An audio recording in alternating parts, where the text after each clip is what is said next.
بسم اللہ الرحمن الرحیم۔ السلام علیکم ویورز، میں مشتاق کرل اور ہمارا ایک سلسلہ چل رہا ہے میں اردو اقبال کا خصوصی مطالعہ، جس میں ہم مختلف ٹاپکس کو کور کرنے کی کوشش کر رہے ہیں۔ بہت سے اسٹوڈنٹس پوچھتے ہیں کہ ایم اے اردو کے باقی جو ویڈیوز ہیں وہ کہاں ہوں گی، تو آپ ایم اے اردو کی پلے لسٹ میں جائیں، وہاں پر ہمارا جو تنقید کا پیپر ہے اور اسالیب اردو ہے، اسالیب نثر ہے، وہ پیپر مکمل ہو چکے ہیں۔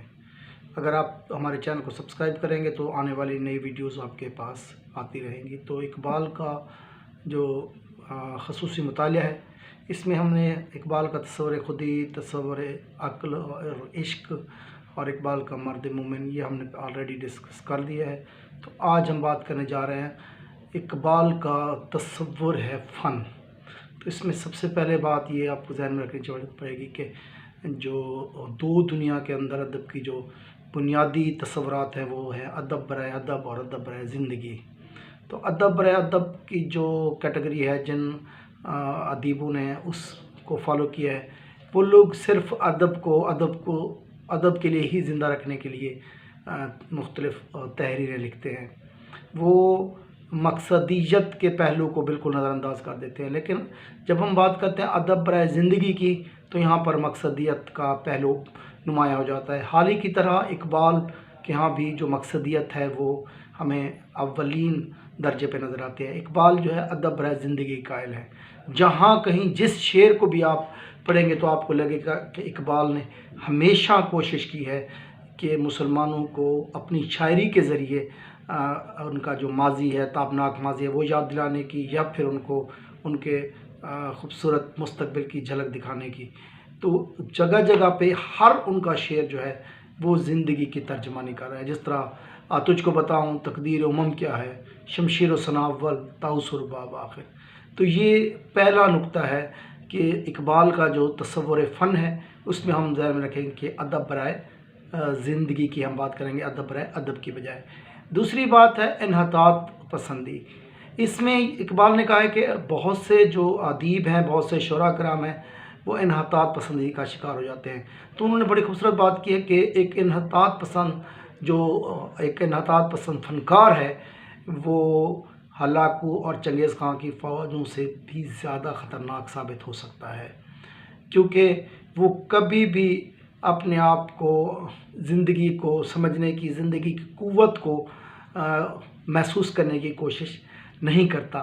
اس کے بعد انہوں نے فن کو الہام کا نام دیا ہے۔ یہ ایک ایسی چیز ہے جو بن مانگے آپ کو ملتی ہے، لیکن یہاں پر اقبال کہتے ہیں کہ جب آپ کو ایک چیز بن مانگے ملتی ہے تو اس کی انتخاب میں، اس کے چناؤ میں آپ چونکہ خود تو مالک نہیں ہوتے، لیکن ایک ایسے درجے پہ جا کے آپ اس کی کانٹ چھانٹ اس انداز میں کر سکتے ہیں، یا اس فن کو اپنی شخصیت کے مطابق نکھار سکتے ہیں۔ اور چوتھا نقطہ بھی یہی ہے کہ شاعری زندگی اور شخصیت کے تابع ہوتی ہے۔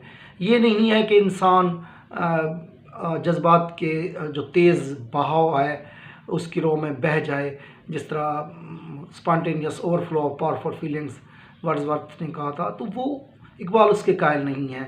انہوں نے کہا کہ شاعری جب انسان لکھنے بیٹھتا ہے، ایک الہامی چیز ضرور ہے، لیکن جب اس کو آپ ایک ترکیب میں لاتے ہیں تو پھر آپ اپنی زندگی کے مقصد کو سامنے رکھتے ہیں کہ آپ وہ شعر آیا کہ زندگی کے لیے لکھ رہے ہیں، یا پھر آپ کسی ایک ٹوٹے دل کو سہارا دینے کے لیے لکھ رہے ہیں، یا پھر صرف شاعری برائے شاعری کر رہے ہیں۔ تو اقبال یہاں پر جو ہے وہ بہت خوبصورت انداز میں کہتے ہیں کہ شاعری جو ہے وہ انسان کی شخصیت کے تابع ہونی چاہیے۔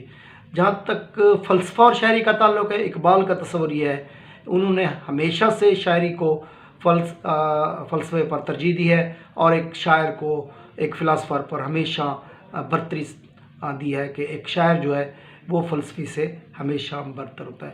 اور آخری بات یہ ہے کہ فنون لطیفہ کے حوالے سے، فنون لطیفہ میں آپ کی مصوری، آپ کی شاعری، آپ کی فن تعمیرات آ جاتی ہیں۔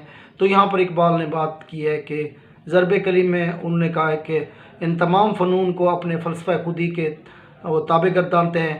ان کے نزدیک وہی فن درست ہے جو قوت حیات کی ترجمانی کرے۔